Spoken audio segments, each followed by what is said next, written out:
Bonjour à tous et bienvenue dans cette vidéo. Aujourd'hui, nous avons l'immense honneur, le plaisir infini d'accueillir notre cher Massa pour une vidéo toute spéciale sur la découpe du thon. Bonjour mon cher Massa. Bonjour. Ça va? Pas trop matinal là? Ça va, ouais. ça pique un peu mais ouais, ça va.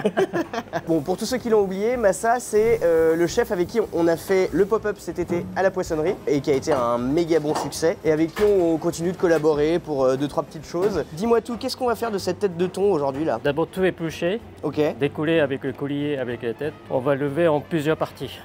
La tête, les yeux et la gauche.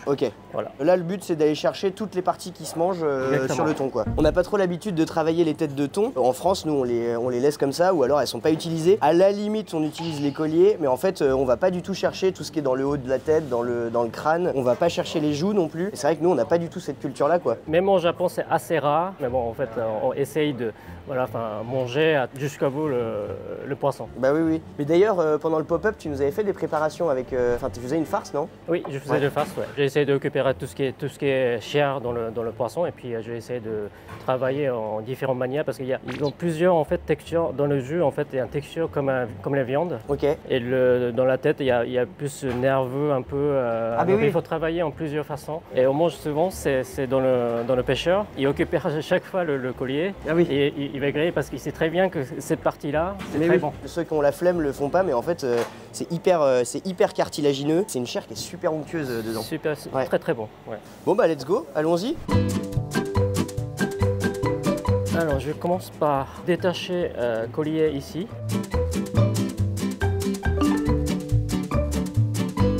Très facile à décoller. En fait il y a entre deux joints. Comme les viandes en fait, juste craquer un peu. Pas besoin de mettre le couteau, juste mettre un petit couteau comme ça.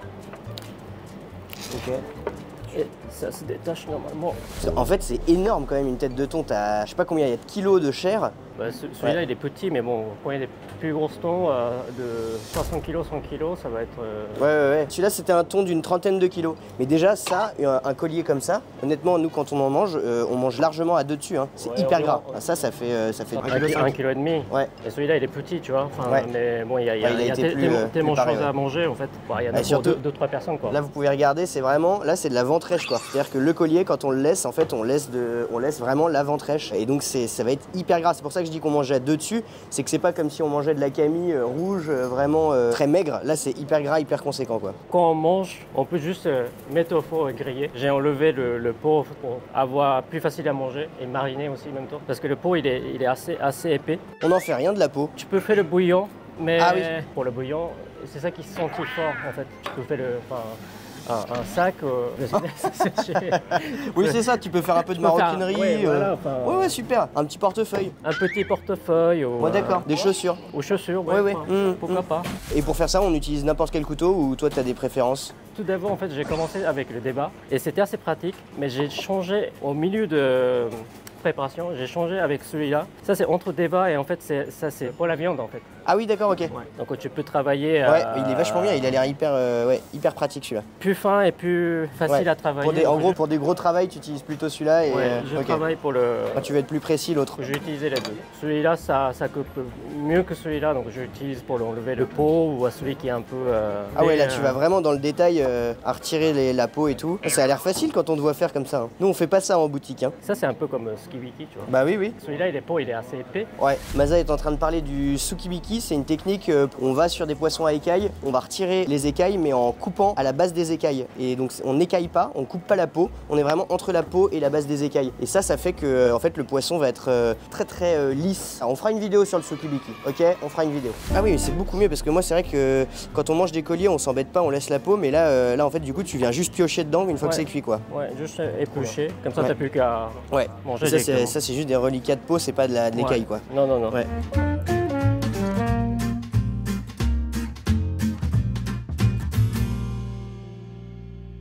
Donc maintenant je vais commencer à éplucher le tête. Un peu même le principe que celui-là, en fait, j'ai vais entre deux le pot et le chair. J'ai essayé d'aller lester le plat, le couteau, tu vois. Je suis le chair. D'accord, ok. Et ça, l'intérêt, c'est quoi? C'est d'aller chercher vraiment toute la chair ou, enfin, je veux dire, ça te permet d'aller chercher beaucoup plus, quoi, plutôt que d'aller gratter et galérer, ok.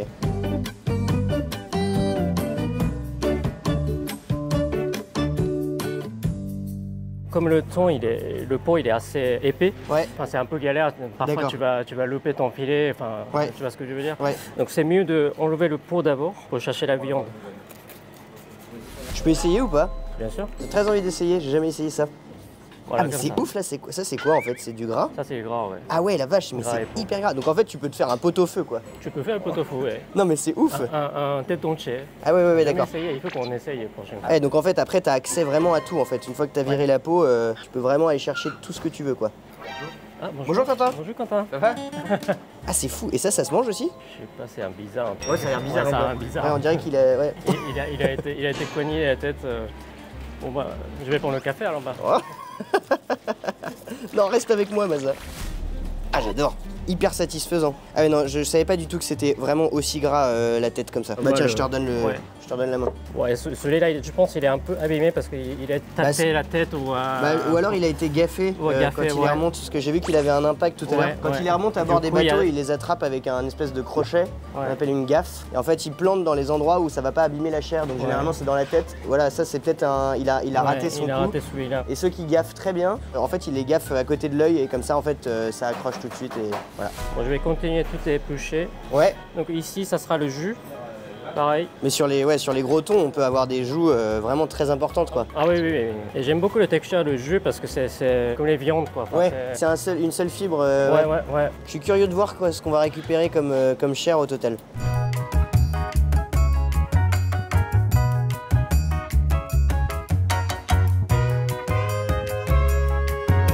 Bon alors ça avance comme tu veux?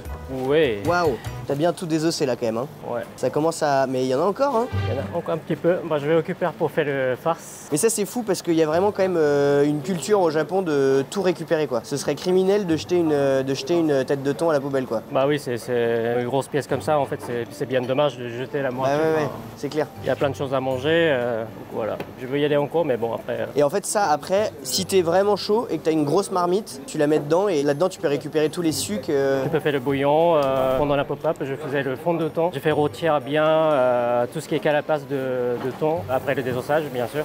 Là on va présenter un peu, on va faire un petit coup de nettoyage et on va présenter un peu toutes les parties que tu as récupérées et comment on peut s'en servir et tout. Franchement là il y a de la matière quand même. Hein. Ouais, bah, bien sûr. Ouais. Donc ça vraiment utilisation pour réduction, pour sauce, pour fond. Exactement. Ok, par contre il faut des ustensiles ou alors il faut avoir de quoi couper la tête de thon chez un boucher ou... Non en fait tu peux démonter. Ah tu démontes encore. Ah oui c'est ça. Ouais, parce ah que oui, tu fait, passes par les articulations. Toutes les articulations en fait tu détaches tout partout et puis ça devient encore plus petit. Ah oui donc en fait après tu vas récupérer le haut du crâne. Le haut du crâne ouais. Ok. Après ça oui évidemment tu peux couper avec un gros marteau.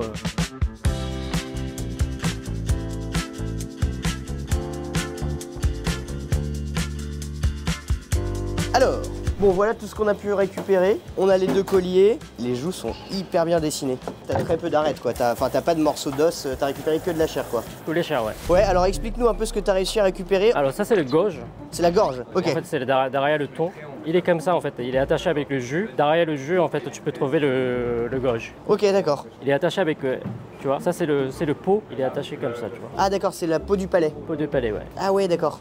Tu as un bel morceau de viande en fait. Ouais d'accord. Ah mais c'est magnifique, t'as vu la texture? Ah ça ressemble vraiment à une entrecôte. Et c'est parti, le texture il est vraiment pour ça comme les que viandes. t'as vraiment séparé là. Ouais, là c'est séparé. En fait ça c'est la tête, comme le filet de poisson, enfin filet de thon. D'accord, ok. Donc plus moelleuse. Ouais. Et celui-là il est beaucoup plus en couture en bouche quoi. Enfin, ok. Très, ça tu le fais vraiment griller comme un petit steak quoi. Tu peux faire le steak, tu peux faire un tartare. Enfin tartare c'est très bon. Ah oui. Ça c'est un petit peu croquant ou? Un petit peu croquant. Ouais. Et mélangé avec un peu de la tête. C'est génial. Je sais pas si vous arrivez à voir dans la vidéo, mais déjà on voit que c'est quand même relativement gras. Enfin, moi j'ai quand même là on s'en rend peut-être pas forcément compte, mais la tête est hyper grasse. Et là on a vraiment des jolies fibres qui vont faire que la joue va être croquante, ça donne très envie. Et après pareil là on a du coup ce que nous expliquait Maza, c'est qu'on a vraiment ça c'est le palais. En fait c'est ce qu'il y a vraiment à l'intérieur de la bouche du thon en haut. Et on a une partie qui est très fibreuse aussi. Et ça fait vraiment des belles portions quoi. Pour un restaurant j'imagine que tu peux servir ça pour essayer de montrer les différentes parties. Oui etc., bien sûr. Au Japon par exemple tu peux faire en sashimi, en différents morceaux de Ah oui, parties. d'accord.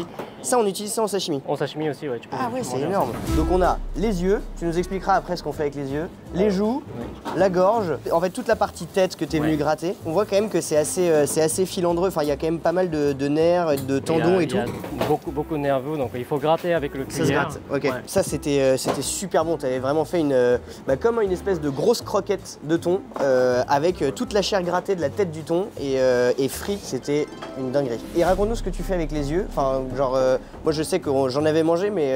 Au Japon, on mange souvent mijoté avec le sauce soja, saké et tout ça, et on mange comme ça. D'accord. Tout simplement. T'as rien à retirer, là tu les mets comme ça. Alors tu le mets comme ça, enfin tu fais blanchir une fois parce que ça sent un petit peu. Donc tu fais blanchir départ au froid et puis tu blanchis. Après tu mijoter dans le saké, sauce soja et mirin. D'accord. Après j'ai récupéré tous les chairs. Oui. Parce qu'à l'intérieur il y a des cartilages, ça se mange pas, en fait c'est dur.